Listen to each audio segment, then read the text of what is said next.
Se ci fosse un paziente in lista di trapianto che ha le tue stesse caratteristiche genetiche, sempre per quel pezzettino piccolissimo di DNA, che però sembra molto importante per il progetto del trapianto, vieni richiamato per fare lo stesso un altro prelievo di sangue. Abituati a vederlo con il camice da medico nella fiction di successo Doc nelle tue mani, questa volta l'attore Pierpaolo Spollona è stato un paziente qualunque, un ragazzo di 32 anni che ha scelto di aderire alla campagna ADMO di ricerca di donatori di midollo osseo. Pierpaolo, al centro trasfusionale dell'ospedale ai Colli di Brusegana, si è tipizzato. Dopo aver ascoltato attentamente tutte le spiegazioni dei medici, si è sottoposto al primo prelievo di sangue. Ho la faccia di uno che ha paura? No! Posso guardare di là, signora?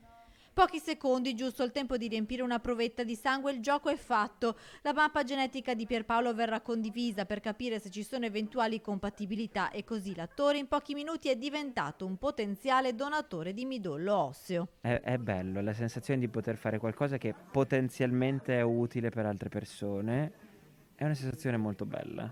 Quindi, insomma, quando si dice fare una cosa che in America dicono made my day, che ha fatto la mia giornata, bene, oggi ho fatto il mio e sono contento.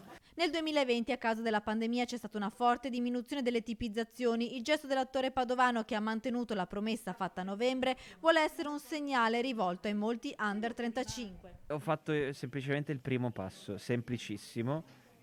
Sono un tipo tipizzato, ecco. È una cosa semplicissima, è un prelievo di sangue e si aprono delle possibilità molto importanti per chi può averne bisogno. Non succede niente perché non si è obbligati, si fa questo prelievo, si viene tipizzati, quindi si sa se si può essere utili per altre persone. Ho meritato l'attestato di coraggio e qua vi volevo, non l'ho detto prima perché sennò lo preparavate. La mia caramella.